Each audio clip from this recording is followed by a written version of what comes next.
Hermanos, como les decía, nosotros estamos actualmente estudiando lo que es nuestra confesión de fe, la confesión de fe bautista de Londres de 1689, que creemos que es una exposición fiel de lo que la palabra del Señor nos enseña.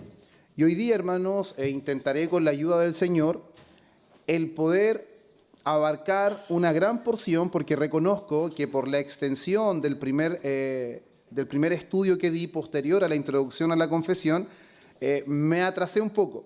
Dediqué más tiempo a ese estudio y me atrasé un poco, y hoy día tengo la gran labor de poder abarcar lo que son del párrafo 4 al párrafo 10. ¿Ya? Al principio habíamos comentado, hermanos, de que la intención de este estudio de la confesión es de no ser tan exhaustivos, de no ir tan a detalle, sino dar una vista general a lo que es nuestra confesión, ¿cierto?, que abrazamos como iglesia reformada, pero hoy día vamos a abarcar estos párrafos, así que lo ideal es que quienes tengan, ¿cierto?, su confesión, si no la tienen en impreso, ustedes pueden ir a internet, a Google, colocan Confesión de Fe 1689, aparece Chapel Library y la descarga en PDF. La puede descargar inmediatamente.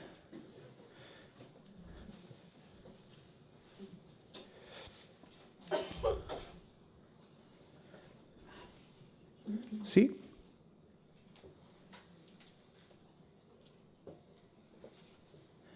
Bien, entonces le vamos a dar lectura a los párrafos que vamos a leer hoy día, que es del párrafo 4 hasta el párrafo 10. Y vamos a dar lectura a la confesión. Recuerden que es del capítulo 1 de las Sagradas Escrituras. Dice: la autoridad de las Sagradas Escrituras por la que debe ser creída no depende del testimonio de ningún hombre o iglesia, sino enteramente de Dios, quien es la verdad misma, el autor de ella. Por lo tanto, debe ser recibida porque es la palabra de Dios. Párrafo 5. El testimonio de la Iglesia de Dios puede movernos e inducirnos a tener una alta y reverente estima por las Sagradas Escrituras y el carácter celestial del contenido, la eficacia de la doctrina, la majestad del estilo, la armonía de todas las partes, el fin que se propone alcanzar en todo su conjunto, que es el de dar toda la gloria a Dios, la revelación completa que dan el único camino de salvación para el hombre y muchas otras excelencias incomparables y la totalidad de perfecciones de las mismas son argumentos por los cuales dan abundante evidencia de ser la palabra de Dios. Y este punto que vamos a leer aquí es muy importante. Sin embargo, nuestra plena persuasión y certeza de su verdad infalible y su autoridad divina provienen de la obra interna del Espíritu Santo, quien da testimonio en nuestros corazones por medio de la palabra y con ella. Bien, así que vamos a dar primero lectura a estos dos párrafos. Y hermanos, es importante que nosotros entendamos que cuando estamos hablando de la doctrina de la Escritura, no estamos hablando simplemente de un libro religioso más, no estamos hablando simplemente de una enseñanza que se sugiere o de una enseñanza que es opcional, sino que estamos hablando de la voz misma de Dios. Por lo tanto, para todo verdadero creyente, profesante, estudiar las Sagradas Escrituras o poder entender la vitalidad o la importancia de la confesión de fe es algo que no puede quedar en lo opcional. Y es por eso que nuestra confesión de fe en el capítulo 1 entero lo que busca es establecer el fundamento de la vida del creyente. Y el fundamento de la vida del creyente es la santa palabra de Dios. ¿Y por qué, hermanos? Porque todo lo demás depende de esto.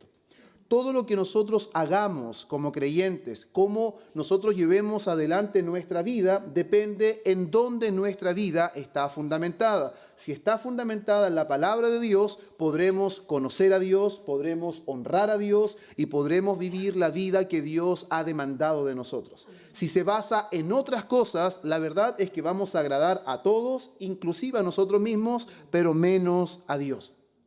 Entonces, si la Escritura, hermanos, no es verdaderamente la palabra de Dios, ¿cuáles son las implicaciones? Si la Biblia que nosotros tenemos en nuestras manos no es la palabra de Dios, entonces no tendríamos certeza de salvación.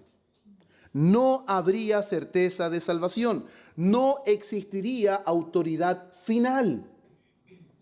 Porque si la Biblia no es palabra de Dios, ¿en dónde está la autoridad de Dios en su iglesia? No habría. Tampoco tendríamos un fundamento para la fe, porque cada quien creería lo que bien le parece. ¿Y acaso esa no es la realidad en el mundo que no conoce a Dios?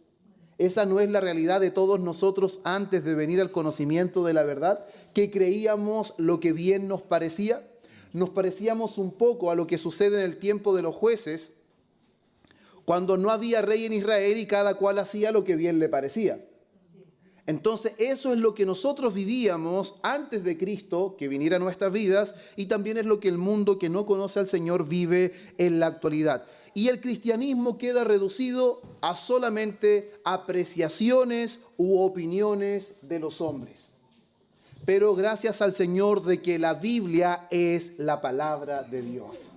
Gracias a Dios que la revelación de Dios no fue transmitida oralmente como la Iglesia Católica Romana lo dice, y que ellos son los únicos que se apropian de esa tradición oral, sino que la revelación de Dios, Él aseguró que quedara por escrita, y Él es el que aseguró preservarla en el tiempo. Por eso, si la Biblia es la palabra de Dios, entonces la Biblia tiene autoridad absoluta. La Biblia tiene autoridad absoluta. Al mismo tiempo, la Biblia es suficiente para guiarnos. Es clara en el camino de la salvación. Y también la Biblia debe gobernar toda nuestra vida. ¿Pero por qué la Biblia debe gobernar nuestra vida? Porque decimos y creemos que la Biblia es la palabra de Dios.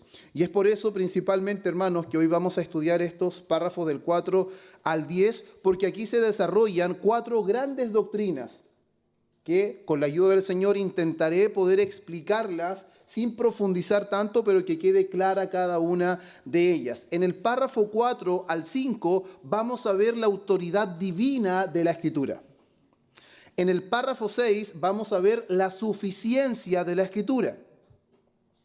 En el párrafo 7 vamos a ver la claridad de la Escritura. Y el párrafo 8 al 10 vamos a ver la preservación, interpretación y supremacía de la Escritura. Entendiendo que supremacía es que está por sobre todo. ¿Cierto? Bien, entonces comenzamos con los párrafos que ya leímos, que es el 4 y el 5, donde dice: la autoridad de las Sagradas Escrituras por la que debe ser creída no depende del testimonio de ningún hombre. ¡Qué aseveración más gloriosa! No depende del testimonio de ningún hombre o iglesia. Entonces, la autoridad de las Escrituras, lo primero que dice la confesión, que no depende del testimonio de ninguna persona en particular, ni tampoco de una iglesia, ni de una denominación, sino enteramente de Dios. Y eso es algo fundamental, porque Él es el autor de ella, por lo tanto, debe ser recibida porque es la palabra de Dios. Ahora entonces, hermanos, la Biblia tiene autoridad, ¿por qué? Porque es la palabra de Dios. ¿Por qué la Biblia tiene autoridad? Porque es la palabra de Dios. ¿Y qué es lo que decía este párrafo? No depende de la iglesia, no depende de la erudición de los hombres, no depende de la tradición, ni tampoco depende de nuestras experiencias. Entonces, ¿de qué depende la Biblia? Depende únicamente de su autor. ¿Y quién es su autor? ¿Pedro? ¿Pablo? No, es Dios, hermanos. Es Dios el autor de su palabra. Por eso la palabra es autoritativa, porque lleva impresa la autoridad y el sello de Dios. Eso es lo que dice 2 de Timoteo, capítulo 3, versículo 15 y 16. ¿Qué es lo que dice? Y que desde la niñez has sabido las sagradas escrituras, las cuales te pueden hacer sabio para la salvación por la fe que es en Cristo Jesús. Toda la escritura es inspirada ¿por quién? Por Dios. Y útil, mire, dése cuenta que todo lo que dice después de Dios es la consecuencia lógica, que si es la palabra de Dios, entonces la palabra de Dios es útil para enseñar, para redarguir, para corregir, para instruir en justicia. Y el versículo siguiente dice: a fin de que el hombre de Dios sea perfecto, enteramente preparado para toda buena obra.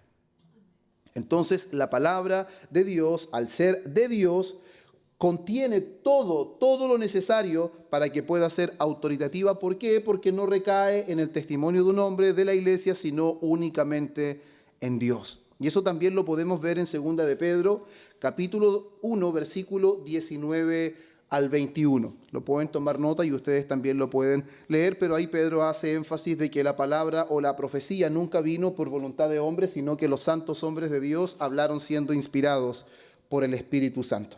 Entonces, toda la Escritura es inspirada por Dios. El autor final de las Escrituras, amados hermanos, es Dios. No son los apóstoles, no fueron los profetas del Antiguo Testamento, no. Y la palabra de Dios, hermanos, la Escritura no es algo que puede recaer simplemente que dependa de lo que el hombre medite o reflexione. No, hermanos, no. Jesús y los apóstoles citan la Escritura en muchas ocasiones, mencionándola y clarificando que la Escritura es la palabra de Dios. Y aquí quiero que me ayuden con la lectura. Ya. Hechos capítulo 1, versículo 16, me va a ayudar mi hermano Conrado con esa lectura. Hechos 1, 16. Mateo 22, 31, me va a ayudar aquí Gabriel, que lo veo aquí al ladito mío, Gabriel Núñez. Mateo 22, 31. Romanos 9, 17, mi hermano Felipe, que está aquí a mi derecha, Felipe Rivera. Bien, vamos a ver cómo tanto Jesús y los apóstoles citan la Escritura claramente como la palabra de Dios, que la misma palabra da testimonio de sí misma que es la palabra de Dios y que no necesita el testimonio de ningún hombre ni tampoco de la iglesia. Bien, vamos con Hechos 1, 16. Varones hermanos, era necesario que se cumpliese la Escritura en que el Espíritu Santo habló antes por boca de David acerca de Judas, que fue guía de los que prendieron a Jesús. Era necesario que se cumpliese ¿qué? La Escritura, ¿cierto? Estamos viendo el testimonio de que la Escritura es la palabra de Dios. Mateo 22, 31. Pero respecto a la resurrección de los muertos, ¿no habéis leído lo que os fue dicho por Dios cuando dijo? Amén. Pero respecto a la resurrección de los muertos, ¿no habéis leído lo que fue dicho por Dios? O sea, la Escritura es la palabra de Dios. Y cuando Jesús menciona esto, está haciendo referencia que lo que deben hacer para tener una comprensión o un entendimiento correcto, ¿a dónde deben acudir? ¿Por qué? Porque es la palabra de Dios. Romanos 9, 17. Amén. Dice, porque la Escritura dice a Faraón, para esto mismo te he levantado, para mostrar en ti mi poder y para que mi nombre sea anunciado por toda la tierra. Amén. Gracias, hermano. Qué extraordinario. Dice, porque la Escritura dice a Faraón. Eso significa, cuando la Escritura dice a Faraón, es Dios dice a Faraón. Cuando la Escritura dice, hermanos, Dios dice. Cuando la Escritura habla, Dios es el que habla. Entonces, claramente, el autor final de las Escrituras es Dios. No son los apóstoles, no son los profetas, no fue ningún hombre ni patriarca del Antiguo Testamento, ni tampoco del Nuevo Testamento. Y al ser la palabra de Dios, la Escritura posee una autoridad absoluta. La Biblia menciona claramente de que Dios no puede mentir. Dios no puede mentir. Tito, capítulo 1, versículo 2 dice, en la esperanza de la vida eterna, la cual Dios, que no miente, prometió desde antes del principio de los siglos. La Biblia asevera, amados hermanos, de que Dios no miente. Por lo tanto, la palabra de Dios es absoluta. En Él no hay mentira. Juan capítulo 17, versículo 17, dice, santifícalos en tu verdad. Oración sacerdotal de Jesús por sus discípulos. ¿Y cuál es la respuesta? Tu palabra es verdad. Entonces, la palabra de Dios es verdad porque Dios es verdad. La palabra de Dios no miente porque Dios no miente y es su palabra. Ahora, también tenemos Salmos 19:7, que es un gran salmo, hermanos. La ley de Jehová es perfecta, que convierte el alma. El testimonio de Jehová es fiel, que hace sabio al sencillo. Ahora, la palabra de Dios, para ser autoritativa, para ser absoluta, ¿necesita el testimonio de un hombre o de una iglesia? ¿Acaso la Escritura no da su propio testimonio de su autoridad al ser palabra de Dios y al que Dios no miente? ¿Se dan cuenta, amados hermanos, cuánto necesitamos conocer la palabra de Dios? ¿Se dan cuenta cómo la palabra de Dios es autoritativa por sí misma y no necesita el reconocimiento de los hombres como la palabra de Dios? Eso es lo que estos versículos nos muestran. Con eso, hermanos, podemos ver que claramente nuestra confesión de fe no está inventando estas cosas. No está intentando seducir a personas con cosas innovadoras, sino que está consolidando las claras enseñanzas que se desprenden de la Biblia. La Biblia no dice explícitamente lo que nuestra confesión dice, pero al estudiar la Biblia en su todo podemos entender claramente de que la Biblia es autoritativa, no porque la iglesia lo dice y no porque un hombre lo dice, sino porque es la palabra de Dios. No depende del testimonio de un hombre, ni tampoco depende del testimonio de la iglesia. Al mismo tiempo, debemos reconocer, amados hermanos, de que la inspiración de las Escrituras no es solamente plenaria, sino que también es verbal. Ahora, quiero explicarles esto. Cuando estoy hablando de plenaria, me estoy refiriendo de que no solamente las ideas que vemos en la Biblia son inspiradas, sino también las palabras de la Biblia. Cada palabra de la Biblia fue inspirada y no solamente en su todo. A eso me refiero, no son solamente las ideas, sino que las palabras mismas fueron inspiradas. Mateo capítulo 5, versículo 18. Mi hermano Felipe Inostroza me ayuda con eso. Gálatas capítulo 3, versículo 16. Mi hermana Javiera me ayuda con esa lectura. Gálatas 3, versículo 16. Mateo 5, 18 primero.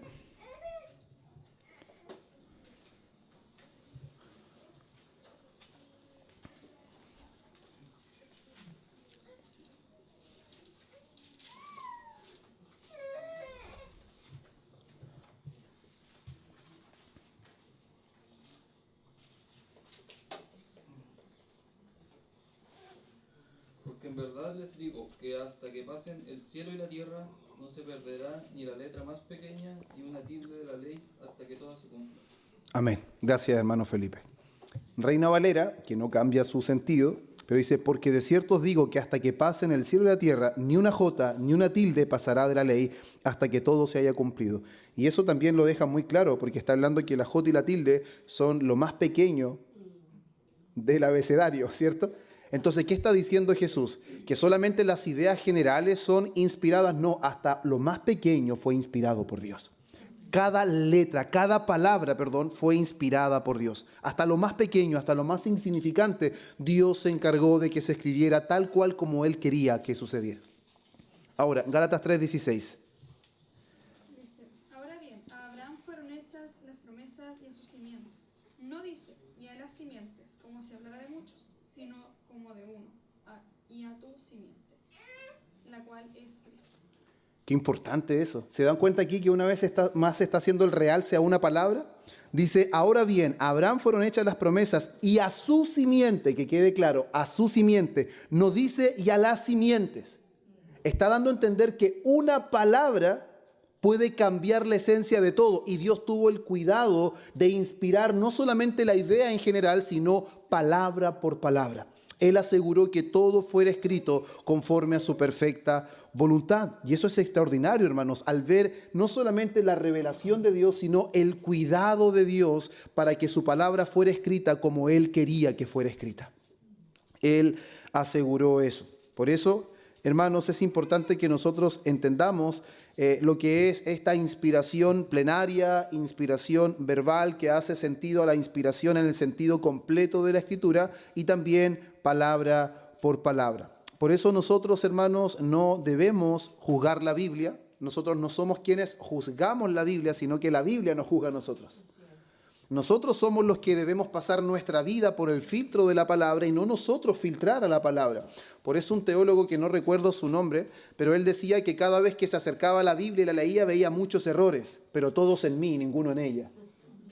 Y eso es lo que debería suceder cuando somos honestos. Encontramos todos los errores en nosotros porque la Biblia actúa como un espejo que resplandece todo lo que nosotros somos en realidad y que intentamos ocultar por mucho tiempo. Porque esa es la condición de los hombres. El hombre se encubre en su oscuridad, se encubre en su pecado y cuando la luz aparece, los hombres no aman la luz, sino que aman más las tinieblas porque sus obras son malas. Pero cuando la luz en la gracia del Señor resplandece, los hombres estamos dispuestos a aceptar que sea Dios veraz y todo hombre mentiroso. Que esa es la realidad que encontramos en la Biblia. Por eso, amados hermanos, la autoridad de la Escritura es total, no es parcial. No son 3/4, no, la autoridad de la Biblia es total. La Biblia rige lo que la iglesia cree. La Biblia es la que interpone su autoridad en la doctrina, en la adoración, cómo la iglesia se conduce, cómo cada creyente debe conducirse también en forma personal. Cuando usted tiene problemas en su vida cotidiana, en el matrimonio, en la crianza, en las finanzas, en diferentes situaciones, usted no tiene que esperar que la cultura le enseñe cómo guiarse. Usted no puede pensar que no tiene nada donde acudir. Tiene la palabra de Dios que marca todos los lineamientos en cuanto a cómo debemos conducirnos en esta vida. Y no son sugerencias. Esa es una de las cosas que como hombre nos cuesta mucho más. El ver que la palabra no sugiere, Dios ordena. Dios no hace jamás sugerencias, Él ordena. Ahora, ¿alguien me puede decir? Sí, Dios en el Antiguo Testamento dijo, aquí está la muerte y aquí está la vida. Yo te recomiendo que elijas la vida. Sí, pero claramente eso no es que Dios no es un Dios que no da órdenes o que su palabra no es autoritativa, sino que Dios está dejando en manifiesto cómo claramente Dios expone lo que es bueno y el pueblo elige lo malo. Eso es lo que Dios está dejando claro, de que efectivamente el corazón de los hombres no sabe elegir lo bueno, porque su criterio está invertido. Ellos a lo malo llaman bueno y a lo bueno llaman malo. A lo agrio llaman dulce y lo dulce lo toman por amargo. La luz por tiniebla y las tinieblas por luz. Ese es el testimonio que Dios da por el profeta Isaías. Eso es lo que Dios está intentando decir para aclarar ese punto. Ahora, entonces, ¿cómo sabemos que la Biblia es la palabra de Dios? Porque la Escritura posee una autoridad, amados hermanos, que no depende de nada ni de nadie. Proviene de Dios mismo. No necesita ninguna autoridad superior que la pueda validar. No necesita el testimonio de ningún teólogo. La Biblia no es la palabra de Dios porque lo dijo Juan Calvino. La Biblia no es la palabra de Dios porque lo dijo el gran teólogo Jonathan Edwards. No. Tampoco es la palabra de Dios porque lo dijo el predicador, que es el que más cito, Charles Spurgeon. No, hermanos. La Biblia es la palabra de Dios porque Él es el que la autentifica.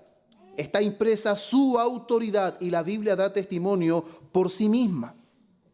Y es precisamente, hermanos, el Espíritu Santo el que obra en el corazón del creyente para poder dar convicción y certeza de que la Escritura es la palabra de Dios. Sin el Espíritu Santo no podríamos tener plena certeza. A pesar del testimonio claro y seguro de la misma Escritura, ningún hombre podría tener claridad y certeza de que la Biblia es la palabra de Dios. Vamos a leer Juan capítulo 10, versículo 27.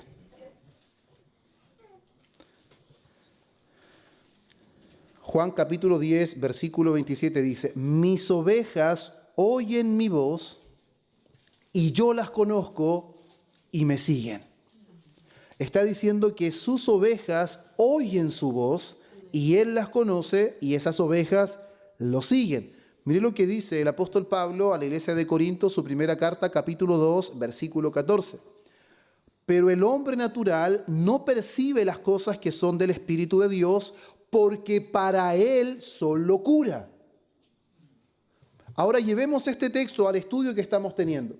Para el hombre natural es locura pensar que este libro es la palabra infalible, inerrante y todo suficiente de Dios. El hombre natural no acepta esto, están locos. ¿Cómo pueden guiar sus vidas conforme a la palabra? ¿Cómo pueden regirse por algo que ustedes no tienen certeza que es la palabra de Dios? Y esa es la respuesta natural de todos los seres humanos. Todos respondemos de la misma manera, pero el texto no queda ahí. Pero el hombre natural no percibe las cosas que son del Espíritu de Dios porque para él son locura. Y no las puede entender, no las acepta. ¿Por qué? Porque se han de discernir espiritualmente. Sin la intervención del Espíritu Santo, los hombres jamás aceptarán el testimonio de la palabra en cuanto a que es la palabra autoritativa de Dios. Nunca lo aceptarán. De hecho, 1 de Tesalonicenses 1:5, el apóstol Pablo dice: pues nuestro evangelio no llegó a vosotros en palabras solamente, sino también en poder, en el Espíritu Santo. El Espíritu Santo no es un agente opcional en la predicación o en la presentación de la Escritura, sino que es el Espíritu Santo el que permite y hace posible de que el hombre comprenda el testimonio de las Escrituras. Sin eso es completamente imposible. Dice, y en plena certidumbre, como bien sabéis, cuáles fuimos entre vosotros por amor de vosotros. Eso es el testimonio que nosotros encontramos en las Escrituras. Por eso, amados hermanos, como para poder ir sintetizando esa parte o poder resumiendo, la Biblia claramente, hermanos, da testimonio por sí mismo que es la palabra de Dios.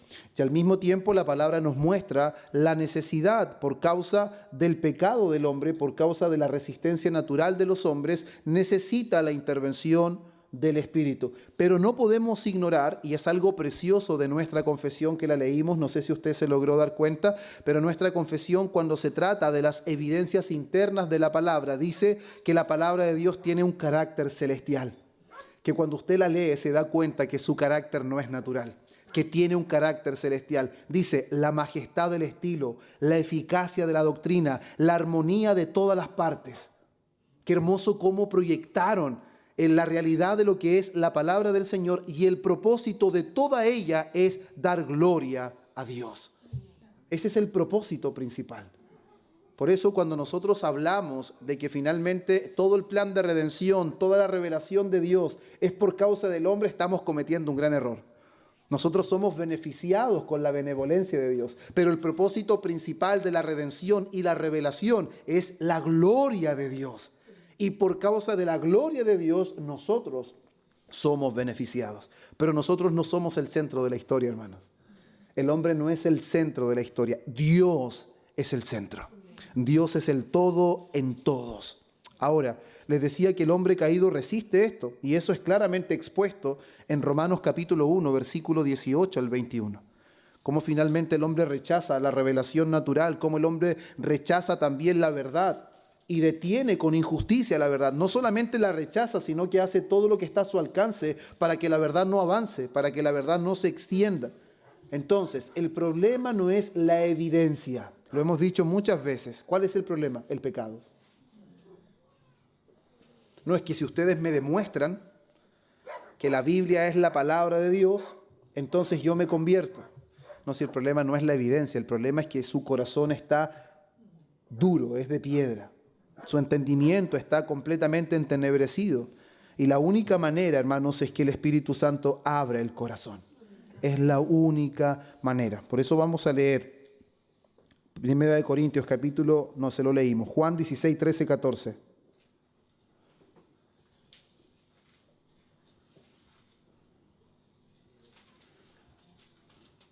Juan 16, 13 y 14 dice, pero cuando venga el Espíritu de verdad, Él os guiará a toda la verdad. ¿Quién será el encargado de guiar a los hombres de Dios, a los discípulos de Cristo, a toda la verdad, para que ellos la pudieran transmitir de manera clara y precisa? Era el glorioso Espíritu Santo. Porque no hablará por su propia cuenta, sino que hablará todo lo que oyere y os hará saber las cosas que habrán de venir. Es un paréntesis solamente, no es el tema, pero me encanta cuando me encuentro con este texto, porque si usted se da cuenta, el Hijo se somete al Padre, Él no hace su voluntad, Él no habla por su propia cuenta, y cuando vemos al Espíritu Santo, Él no hablará de su propia cuenta. Vemos cómo las personas de la Trinidad no tienen ningún problema en poder someterse. porque no ven que se están denigrando al sometimiento, sino que ese es el trabajo y la labor intratrinitaria. Es como las personas de la Trinidad siempre están trabajando y haciendo y cumpliendo el propósito eterno de Dios. Siempre, hermanos, y es glorioso ver eso. Y Él dice, Él me glorificará, y el Hijo glorifica al Padre, y el Padre glorifica al Hijo. Porque tomará de lo mío y os lo hará saber. Qué maravilloso cuando escuchamos eso. Primera de Juan 2:20, 21. Primera de Juan 2:20, 21. Pero vosotros tenéis la unción del Santo. ¿A quién se está refiriendo? Al Espíritu Santo. Y conocéis todas las cosas. ¿Por qué nosotros podemos ahora tomar el testimonio de la palabra y creer que efectivamente la Biblia es la palabra de Dios? Porque tenemos la unción del Santo. Es porque tenemos al Espíritu Santo que abrió nuestro corazón, alumbró en nuestras tinieblas y podemos ahora conocer todas las cosas. ¿Qué cosas se está refiriendo? Todas las cosas en el contexto de lo que habla la palabra. No es que usted ahora es un experto en todas las áreas de la ciencia. No, conoce todas las cosas concerniente a Dios, concerniente a la salvación, concerniente a la fe y concerniente a la vida de un creyente. Conoce todas las cosas por causa del glorioso Espíritu Santo. Por eso, amados hermanos, el Espíritu Santo no concede nuevas revelaciones fuera de la palabra de Dios. John Owen creo que es el que decía, cuando una persona venía y le decía que había tenido una revelación y le dijo, ¿y esa revelación se ajusta a la palabra? Sí, entonces no es necesaria, porque ya está en la palabra. Y si tiene una revelación, ¿se ajusta a la palabra? No, entonces no debes hablarla ni comentarla. Entonces claramente lo que debemos hacer es estudiar la Biblia, porque ya la reconocemos como la palabra de Dios por la obra que el Espíritu Santo ha hecho en nuestras vidas. ¿Cuál es la obra entonces del Espíritu Santo? Es iluminar el entendimiento del pecador. Él ilumina el entendimiento del pecador para que reconozca. Miren, no es para que por causa de su testimonio él valide la Escritura, no. El Espíritu Santo no alumbra nuestro corazón para que nosotros validemos la Biblia y la Biblia ahora cobre autoridad. No, lo que hace el Espíritu Santo nos ilumina para que reconozcamos, para que recibamos y creamos la verdad ya revelada en la palabra. Esa es la obra del Espíritu Santo. El Espíritu Santo nunca hará de que nosotros podamos validar la Biblia, no, hermanos. Por eso la misma Escritura que endurece al incrédulo, cuando la aplica el Espíritu Santo, da convicción. Porque ¿acaso es una palabra diferente la que endurece al incrédulo? No, es la misma palabra.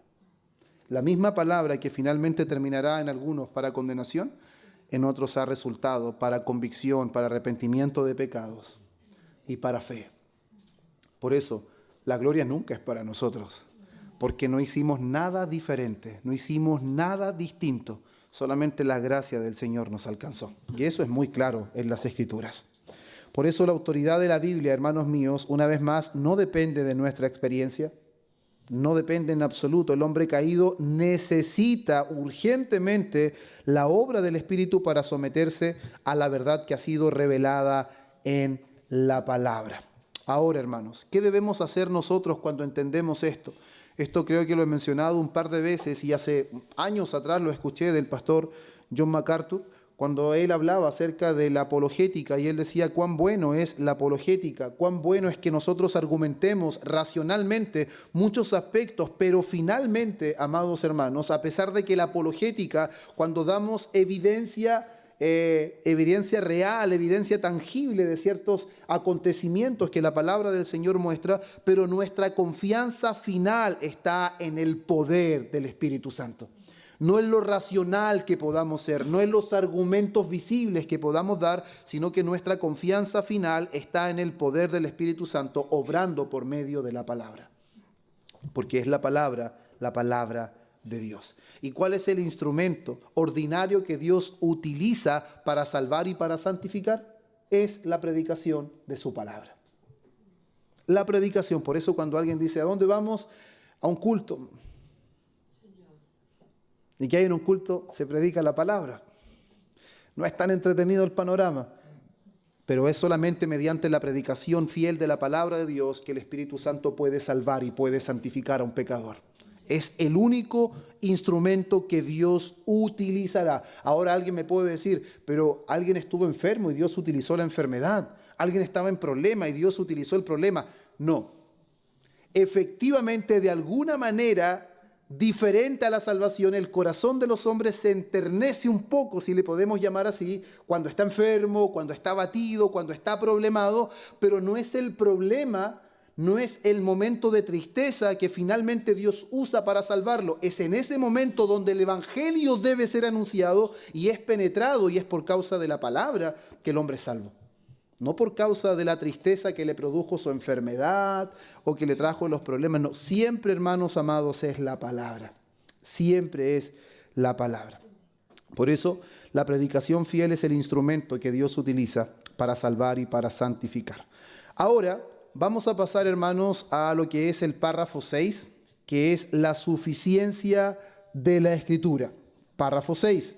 Párrafo 6 dice: todo el consejo de Dios tocante a las cosas necesarias, tocante a todas las cosas necesarias para su propia gloria, la salvación del hombre, la fe y la vida, está expresamente expuesto o necesariamente contenido en las Sagradas Escrituras. Esto es importante, a las cuales nada en ningún momento ha de añadirse, ni por nueva revelación del Espíritu, ni por las tradiciones de los hombres. Sin embargo, reconocemos una vez más que la iluminación interna del Espíritu de Dios es opcional, no, es necesaria para un entendimiento salvador de las cosas reveladas en la palabra. Por eso usted le puede mostrar que encontraron inclusive algunos elementos de los carros del faraón en el Mar Rojo y va a decir, oh, se va a impresionar que encontraron un rollo y donde se relataba una historia. De hecho, no me recuerdo, pero en un lugar en el mundo tenían una especie de un rollo escrito cuando Senaquerib, el rey de Siria, no pudo entrar a Jerusalén. Ya habían registrado que no se sabía por qué. La Biblia registra que vino un ángel y mató más de 180,000 asirios. Y según había un registro en eso. Y las personas se pueden impresionar por eso. Pero con eso no es suficiente. Se necesita la obra del Espíritu Santo para que el entendimiento del hombre sea salvífico. El hombre se puede impresionar y puede ver un muerto resucitar, pero no va a creer salvíficamente a menos que el Espíritu Santo alumbre su oscuridad, alumbre en su corazón y cambie su corazón. Y que hay, dice, algunas circunstancias tocantes a la adoración de Dios y al gobierno de la iglesia, comunes a las acciones y sociedades humanas que han de determinarse conforme a la luz de la naturaleza y de la prudencia cristiana, según las normas generales de la palabra que han de guardarse siempre. Entonces, la Escritura contiene todo lo necesario, amén.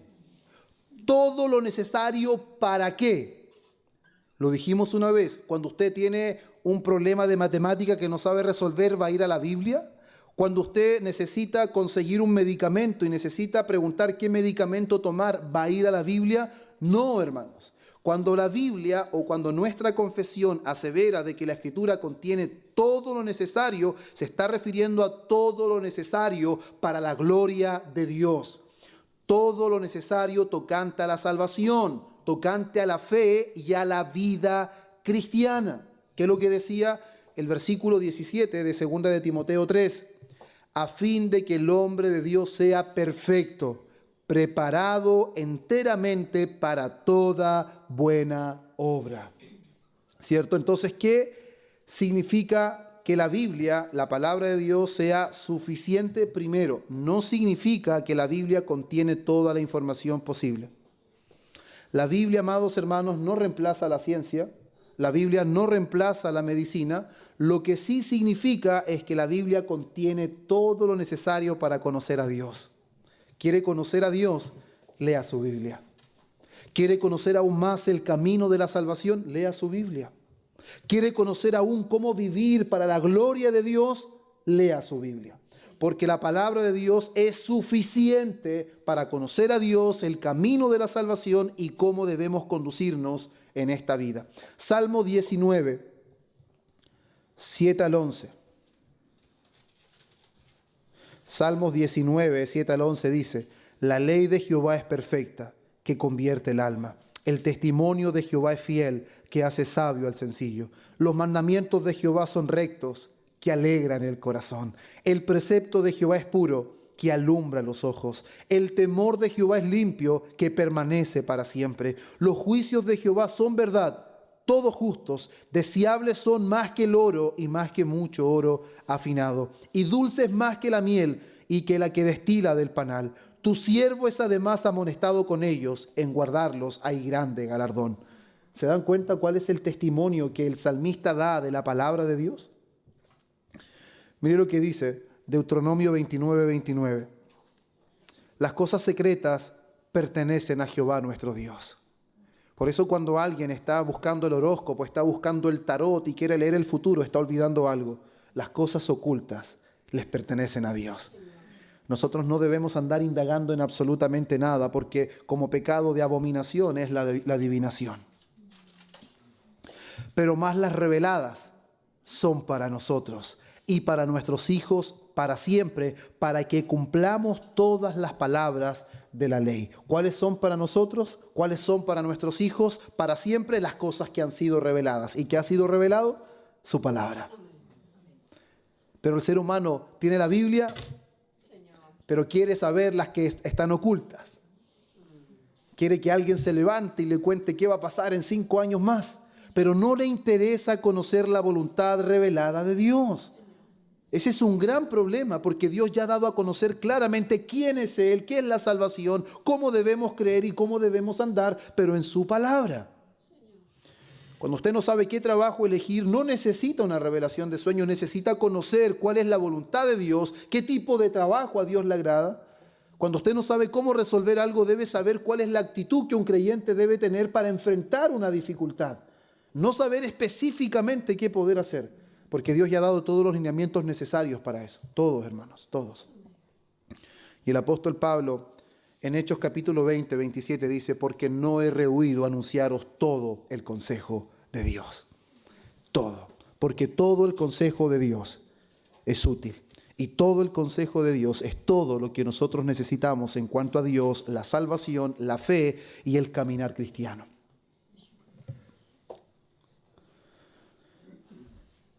Ahora, como les decía, la suficiencia excluye las revelaciones adicionales. No necesitamos la tradición oral tan enfatizada por la Iglesia Católica Romana. No necesitamos revelaciones modernas que solamente son añadiduras y que intentan suplantar la posición de autoridad de las Escrituras. No necesitamos profecías que intenten normar o de alguna forma ser como leyes dentro de la Iglesia. Me recuerdo hace un tiempo atrás que escuchaba que si alguien dice, así dice el Señor, pero no dice capítulo y no dice versículo, entonces el Señor no dijo nada. Porque el así dijo el Señor en el Antiguo Testamento es muy diferente a así dijo el Señor en nuestro tiempo. Porque el Señor ya dijo todo lo que tenía que decir concerniente a Él, a su voluntad, a la salvación y todo lo que ya hemos mencionado. Si no creemos eso, entonces no creemos que la Biblia es la palabra autoritativa y suficiente de Dios y necesitamos añadiduras. ¿Se dan cuenta? Ahora, ¿cuánto tiempo y cuántos de nosotros vivimos en esa inconsistencia tantos años, hermano? Aseverando que la palabra era la palabra de Dios. Aseverando que era autoritativa absoluta y aseverando que era suficiente, pero vivíamos anhelando otras cosas. Porque eso es lo que nos enseñaron, pero también eso es lo que anhela nuestro corazón. Nuestro corazón no está satisfecho con la voluntad de Dios. Le pasó al primer hombre y a la primera mujer instrucciones claras, pero ellos desearon otras cosas. Y aunque tengamos el Espíritu Santo, aún seguimos deseando otras cosas que no se encuentran en la palabra de Dios. Y eso deja en evidencia que la salvación es solo por gracia. Que no es por obediencia. Porque si fuera por la obediencia nuestra, a pesar de que tenemos el Espíritu Santo, nos perderíamos porque seguimos pecando. Y seguimos lidiando con pecados en nuestro corazón.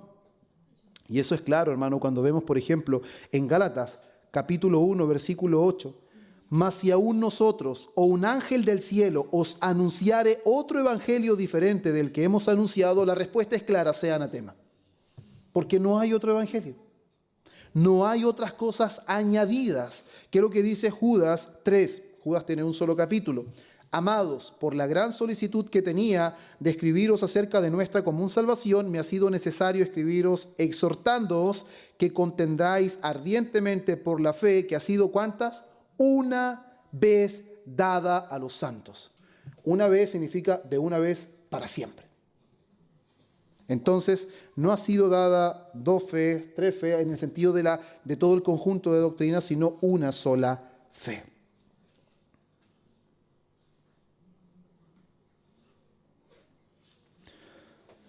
Y una de las cosas también que enfatizaba nuestra confesión es cuando habla acerca de esas doctrinas que, si bien no se encuentran explícitamente explicadas, y esto es muy importante, hermanos, entenderlo, si bien no lo vamos a introducir tanto por el tiempo, pero es muy importante comprender de que no todas las doctrinas que se desprenden de la Escritura están explícitamente contenidas. Y nuestra confesión también argumenta esto.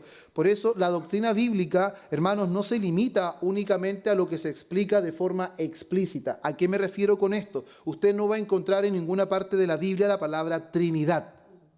Usted no va a encontrar en ninguna parte de la Biblia la palabra unión hipostática. Usted no va a encontrar en ninguna parte de la Biblia que diga explícitamente pacto de obras. O va a encontrar, no sé, el pacto de redención. No va a encontrar eso. Pero claramente esos términos intentan explicar lo que la palabra enseña de manera clara, pero no explícita. Por ejemplo, cuando hablamos de la Trinidad, estamos hablando de que Dios es uno en esencia, pero 3 en persona. Y esas 3 personas son Dios, pero al mismo tiempo no son 3 dioses. No estamos en la Trinidad, así que no espere que explique a mayor detalle. ¿Ya? Y la unión hipostática es la enseñanza que habla de que creemos de que Jesús es Dios, pero creemos que también es hombre. Y que Él es la única persona que tiene 2 naturalezas, una humana y una divina, que no se mezclan, pero se pueden distinguir. Ahora, usted dice, ¿cómo es eso? La palabra lo afirma. La palabra lo enseña. Y claramente lo hemos visto en otras ocasiones, no a detalle, pero son enseñanzas que la palabra enseña claramente, pero no están explícitamente contenidas. Así que espero que se entienda porque es algo muy importante y a eso muchos le han llamado o se le denomina biblicista o un biblicismo. No, es que si no está la palabra ahí, entonces no creo en eso. Pero no, hermanos, eso estaría fuera de lo que en realidad es algo serio, un estudio serio de las Escrituras, porque claramente vemos la enseñanza en el término que se está empleando, entendemos de que hay una enseñanza que se desprende de manera honesta y real de la Escritura. Por eso toda la Escritura es plenamente inspirada por Dios, toda. Y debemos reconocer que hay enseñanzas, hermanos, de que son un poco más difíciles de entender y hay algunas enseñanzas que son un poco más sencillas de entender. Y aquí es donde vamos a pasar a nuestro párrafo 7. Párrafo 7. Dice, no todas las cosas contenidas en las Escrituras son igualmente claras en sí mismas, sí, ni son igualmente claras para todos. Sin embargo, las cosas que son necesarias saber, creer y guardar para la salvación se proponen y exponen tan claramente en uno u otro lugar de las Escrituras que no solo los eruditos, sino los que no lo son, pueden adquirir un entendimiento suficiente de tales cosas por el uso adecuado de los medios ordinarios. ¿Qué significa esto, hermanos? Que la Biblia es suficientemente clara para conducir a la salvación y la obediencia. ¿Hay cosas que son más difíciles de entender? Sí, hermanos. Pero Salmos 119, 105 dice, lámpara es a mis pies tu palabra y lumbrera a mi camino. La palabra es lo suficientemente clara para que podamos ver nuestro pecado, para que veamos la santidad de Dios y para que podamos andar en la voluntad que Dios ha trazado. Es suficientemente clara en ese sentido. Inclusive, 2 de Timoteo 3:15, que lo leímos delante, pero dice desde que cuando Timoteo conocía las Sagradas Escrituras, desde la niñez. Entonces, un niño podía comprender lo que era necesario para la salvación. En ese sentido, la Biblia es lo suficientemente clara, la claridad de la Escritura. Pero no todo pasaje, hermanos, es igualmente fácil, ¿cierto? Quienes leemos la Biblia podemos encontrar de que no todos los pasajes son igualmente sencillos de comprender. Pero, hermanos, la claridad de la Escritura no significa de que toda persona va a interpretar correctamente sin ningún esfuerzo o sin comprender las reglas de interpretación o las herramientas necesarias. porque eso va a involucrar un nivel de dificultad que va a requerir herramientas de interpretación, un estudio mucho más comprometido y exhaustivo de la palabra del Señor. Por lo tanto, una vez más les digo, ¿qué significa de que la palabra sea clara? De que el mensaje necesario para la salvación se entiende de manera sencilla. No necesita erudición, no necesita ir a un seminario para entender claramente lo que es el camino de la salvación. Eso está claramente expuesto y contenido en la palabra. Ahora, ¿hay cosas difíciles? Sí. Y el mismo apóstol Pedro las reconoció, así que cuando usted no entienda algo, no se sienta mal. Porque aún Pedro escuchó a Pablo y dijo, no, hay que hay cosas difíciles. Segunda de Pedro 3:16, hablando en ellas de estas cosas, entre las cuales hay algunas difíciles de entender, dice. Si Pedro, que era un apóstol de Jesucristo, encontró que Pablo hablaba algunas cosas que él no entendía, ¿cuántos más nos espera a nosotros? ¿Cierto?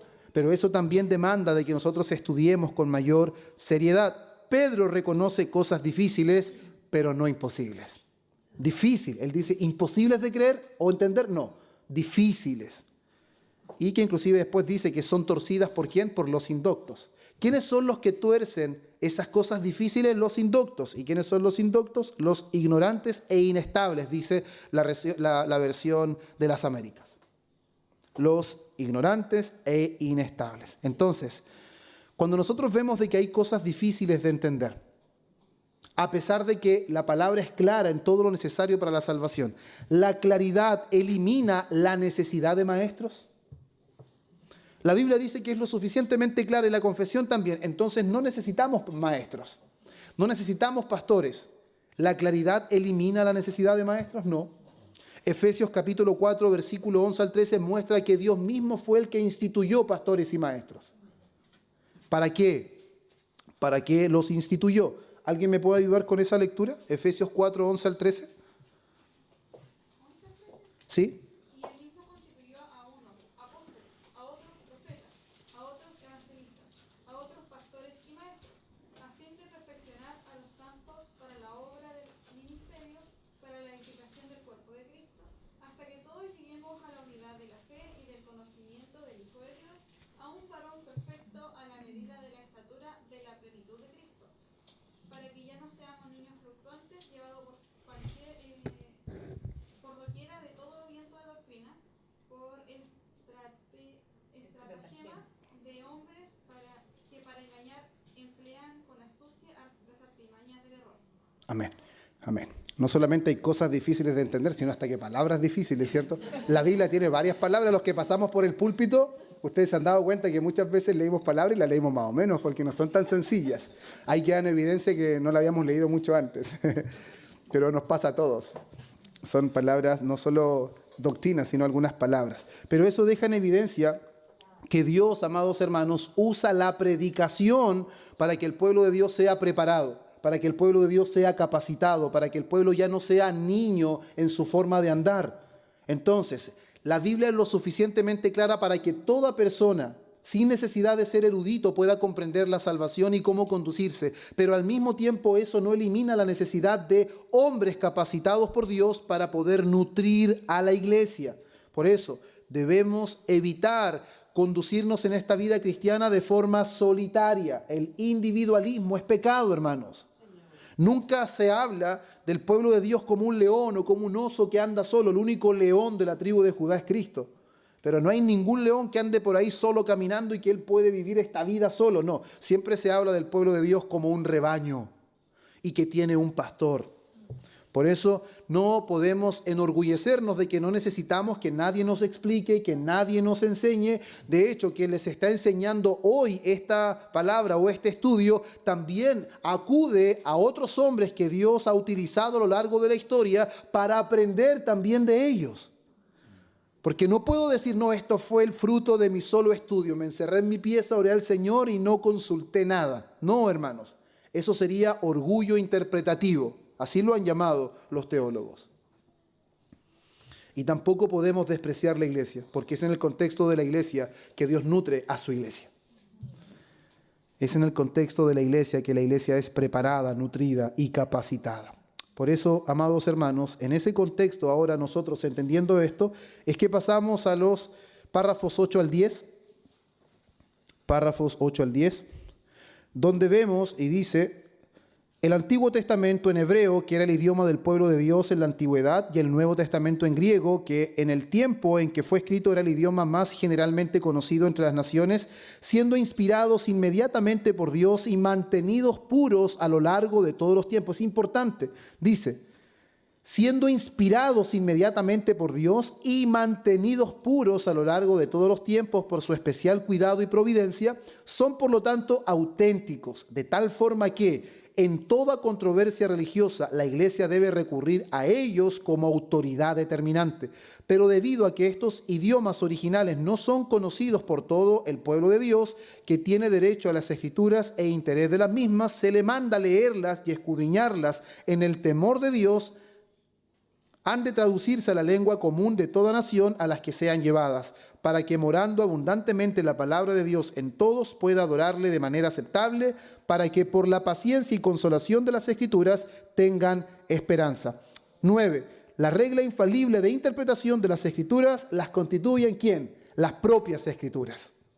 Y por consiguiente, cuando surge una duda respecto al verdadero y pleno sentido de cualquier pasaje bíblico, que no es múltiple sino único, éste debe buscar en otros pasajes que se expresen con más claridad. 10. El juez supremo por el que deben decidirse todas las controversias religiosas y por el que deben examinarse todos los decretos de concilios, las opiniones de autores antiguos, las doctrinas de hombres y espíritus particulares, y cuya sentencia debe acatar, no puede ser otro sino las sagradas Escrituras entregadas por el Espíritu. A dichas Escrituras así entregadas se reduce nuestra fe en definitiva. Qué hermoso trabajo hicieron nuestros hermanos bautistas. Qué hermoso trabajo, gloria al Señor por eso. Porque ellos están enseñándonos claramente de que Dios preservó su palabra. Él la preservó. Los idiomas originales, hebreo y griego, claramente se reconocen que fue el idioma en el cual Dios inspiró la palabra y Él las preservó de manera providencial. Mateo capítulo 5, versículo 18. Dice, porque de cierto os digo que hasta que pasen el cielo y la tierra, ni una jota ni una tilde pasará de la ley hasta que todo se haya cumplido. ¿Quién es el que garantiza que su palabra va a ser preservada? Es Dios. Isaías 48. Sécase la hierba, marchítase la flor, mas la palabra del Dios nuestro permanece para siempre. ¿Por qué su palabra ha sido preservada? Porque los hombres han sido muy astutos, porque los hombres han sido fuertes en quienes han tenido la palabra, es porque Dios garantizó que su palabra sería preservada. Es Dios, hermanos. Por eso la inspiración pertenece, hermanos, a la luz de lo que enseña nuestra confesión, propiamente a los manuscritos originales. Cuando hablamos de la inspiración de Dios directa e inmediata, estamos hablando de los manuscritos originales. Pero Dios ha preservado providencialmente su palabra. ¿Cómo? A través de la transmisión textual, traduciéndola a los diferentes idiomas, de manera que la iglesia hoy posee un texto confiable. Dios ha permitido que su iglesia tenga un texto confiable y suficiente, hermanos. Confiable y suficiente para la fe y para la salvación. Y qué glorioso es ver cuando nuestra confesión dice, la Escritura interpreta la Escritura. La Biblia interpreta la Biblia. Cuando nosotros, hermanos, citamos a algún teólogo, algún pastor en este púlpito, no es porque él está validando lo que dice la Biblia. No, al contrario. Lo citamos porque reconocemos que Dios ha usado hombre a lo largo de la historia, que ha estudiado la palabra y que ha enseñado algo correctamente que la Biblia dice. Cuando nosotros creemos algo no es porque Calvino lo creía. Lo creemos porque lo dice la Biblia y creemos que Calvino enseñó fielmente lo que dice la Biblia. No es al revés. Calvino no le da fuerza a la Biblia, sino que si Calvino hubiese enseñado cosas que la Biblia no enseña, y de hecho hay cosas en las que no estamos de acuerdo con él, como por ejemplo el bautismo de infantes. No estamos de acuerdo en el bautismo de los niños sin que sean verdaderos creyentes. Bien, ahora, segunda de Pedro 1:20 dice, entendiendo primero esto, segunda de Pedro 1:20, que ninguna profecía de la Escritura es de interpretación privada. Ninguna. Ninguna es de interpretación privada. La Escritura interpreta la Escritura, porque la Biblia es un sistema coherente, hermanos. La Biblia tiene una unidad orgánica extraordinaria. ¿Por qué? Porque su autor no es humano. Su autor es divino. Sí, fue escrita por hombres, pero fue soplada por Dios. Fue Dios el que aseguró su palabra. Y la Escritura, hermanos, es el juez supremo de todo. Es la autoridad final. Nunca se olvide esto. La autoridad final no es la iglesia, no es la tradición, no son los concilios. Muchos pastores y teólogos se reunieron, pero si ellos hubiesen llegado a una conclusión que no se encuentra en la Biblia, no tendrían ninguna autoridad. ¿Por qué creemos que algunos concilios Dios usó para poder preservar su palabra? Es porque es lo que está contenido en las Escrituras. Pero no son los concilios, no es la iglesia, no es la tradición, no son la experiencia, no, hermanos. No, la autoridad final es la Escritura, la palabra de Dios. Isaías 8:20. A la ley y al testimonio, si no dijeren conforme a esto, es porque no les ha amanecido. Hechos 17:11. Y estos eran más nobles que los que estaban en Tesalónica, pues recibieron la palabra con toda solicitud, escudriñando cada día las Escrituras para ver si estas cosas eran así. ¿Dónde acudían ellos para ver si lo que estaban haciendo, lo que estaban diciendo era verdad? En las Escrituras. La Escritura es la norma de la iglesia, es la entidad suprema. Ahora, hermanos míos, como conclusión, ya estamos en el tiempo, como conclusión, la doctrina de la Escritura no es un asunto, hermanos, meramente académico. Cuando hablamos de teología y vamos a hacer estudio bíblico, vamos a hablar de la confesión de fe, muchos se asustan y piensan que vamos a hablar de cosas que son inentendibles, que son totalmente fuera de nuestro alcance. Pero no, hermanos. La doctrina de la Escritura no es un asunto meramente académico, es el fundamento de la vida cristiana. ¿Escuchó eso? La doctrina de las Escrituras es el fundamento de la vida cristiana, porque la Biblia es verdaderamente la palabra de Dios. Y resumiendo lo que hemos visto hoy, hermanos, si la Biblia es la palabra de Dios, la Biblia tiene autoridad absoluta sobre toda persona y sobre toda institución. Si la Biblia es la palabra de Dios, entonces, ¿cómo se autentifica la palabra? Por el testimonio interno del Espíritu Santo, no por el testimonio de hombre o de la iglesia. Y si la palabra es la palabra de Dios, es suficiente para la salvación y para toda la vida cristiana. Y la palabra de Dios es clara en todo lo necesario para conducirnos a Cristo y es el juez supremo de toda controversia doctrinal, moral y eclesiástica. Bendita es la palabra del Señor. Por eso, como conclusión, el creyente no vive gobernado por sus emociones, ni por tradiciones, ni por filosofías que cambian, ni por sus propias experiencias, que son muy subjetivas por demás. Las experiencias de cada uno quedan sujetas a su propia apreciación. Entonces, ¿cómo debe ser gobernado el creyente? Por la palabra de Dios que sale de su boca. No solo de pan vivirá el hombre, sino de toda palabra que sale de la boca de Dios. Por eso, amados hermanos, la verdadera fidelidad del creyente siempre estará unida a la sumisión, a la total y completa autoridad de la palabra de Dios. Ser creyente y no someterse a la palabra de Dios es una contradicción de términos. Por eso damos gracias al Señor por permitirnos aprender esto el día de hoy, y con esto estaríamos dando término, hermanos, al primer capítulo de nuestra confesión de las Sagradas Escrituras. El próximo domingo, ¿cierto? Ya retomamos lo que son los atributos, que eso está a cargo de nuestro hermano Andrés, y posteriormente ya comenzaríamos con Dios y la Santa Trinidad. Amén. Oremos. Padre bueno, oh Señor, te damos gracias. Gracias por este hermoso tiempo.